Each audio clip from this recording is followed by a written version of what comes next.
Halo semua, apa kabar? Balik lagi sama gue, Aryo Pratomo atau Ece Gario di channel gue ini. Asik, yang sudah menyentuh 60.000. Yes. Setelah 4 tahun. Kita hari ini mau ngobrolin tentang flagship phones. Flagship phones, menurut gue apa sih flagship phones? Pada dasarnya, flagship adalah, kalau gue doang ya, mungkin reviewer lain beda. Dasarnya banget adalah prosesor. Jadi, prosesornya menggunakan yang terbaik yang ada di pasar saat ini, 7 nanometer, di saat dikeluarkan merupakan yang terbaik. Gue udah anggap itu flagship. Baru kita ngobrol ke selanjutnya, kamera, desain, display, apapun itu. Nah, hari ini gue mau ngobrol dan welcome Realme to the flagship world. Oke, hari ini gue mau ngobrol tentang Realme X50 Pro, the better X50 Pro, if you know what I mean.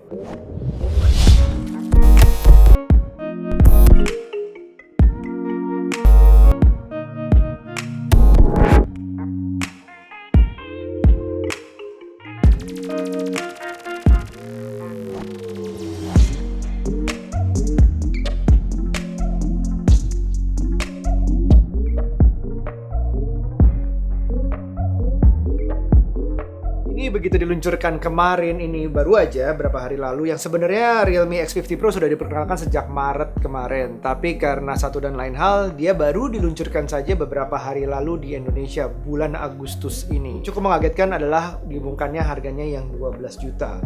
Wow, 12 juta. Nah, sebenarnya 12 juta itu mahal atau murah sih?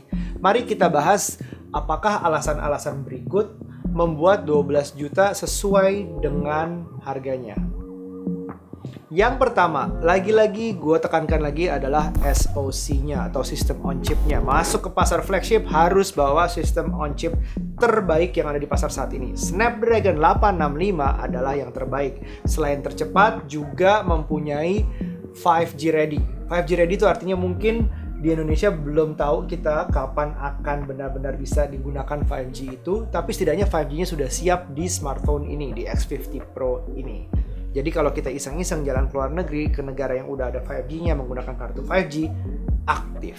Keren kan? Jadi begitu ada di Indonesia, kita tinggal tunggu nggak lama lagi kalau kita udah punya Realme X50 Pro.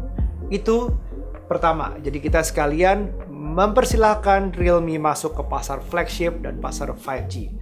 Sebuah statement yang menurut gue kece banget. Yang kedua, kita ngomongin desain. Desainnya ini, dia menggunakan low saturation color. Artinya warnanya itu nggak terang. Warnanya itu lebih ke yang kalem, yang agak sedikit dark, mungkin misterius. Yang ini adalah rust red, sedangkan satu lagi yang gua nggak pegang, dia juga keluar dengan warna moss green. Jadi warna yang agak doff ini, biasanya kalau kita kenapa dia low saturation itu lebih ke kelas. Jadi kalau kita pilih baju yang warnanya hitam, abu-abu, anything dongker, anything gelap seperti biru gelap, hijau gelap, itu tujuannya memang lebih kalem, lebih elegan. Sedangkan yang screaming highlight warna terang-terang memang tujuannya yang lebih muda, lebih funky mungkin, lebih happy. Jadi tergantung kita mau arah kemana. Dan ini memang cocok untuk warna flagship menurut gue. Yang ketiga kita ngomongin displaynya. Displaynya ini terang banget karena pertama ini adalah AMOLED dan sudah menggunakan refresh rate yang 90 Hz. Lebih cepat dari biasanya 60 Hz. Enak buat scrolling segala macam, ada gunanya juga buat main game. Tambahannya dia ada on-screen fingerprint yang cepet banget. 0,27 detik. Ya kira-kira segitulah. I didn't really measure it, tapi gue ngerasa itu memang cepat banget. Jadi display is a plus point. Hal yang menarik juga adalah kameranya. Dia menggunakan 4 lensa di belakang dan 2 lensa di depan. Dari ada 64 megapiksel, ada AI-nya, ada ultra wide, semuanya itu gue tunjukin hasil-hasilnya sekarang bisa. Tapi yang paling gue appreciate adalah adanya ultra wide selfie. Ini berguna banget, gue heran kenapa nggak banyak brand lain di luar sana menggunakan juga ultra wide selfie. Karena memang ya untuk masyarakat yang senang selfie bukan cuma mukanya itu dibagusin, tapi adalah range-nya dilebarin. Jadi artinya kita bisa group selfie lebih banyak lagi. Itu yang kenapa nggak semua brand tuh udah jadi wajib ultra wide selfie. Tapi ini ada, Realme X50 Pro ada.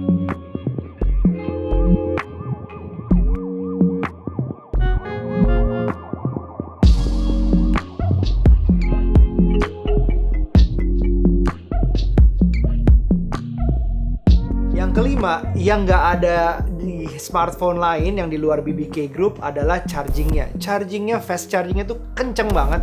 65 watt super dart charging. 65 watt.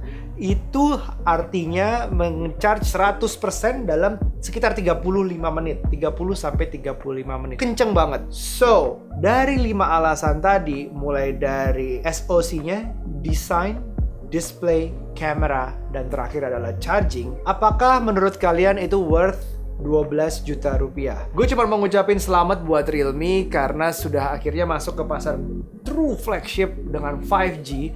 Itu merupakan statement buat brand Realme sendiri dan itu harus diacungin jempol.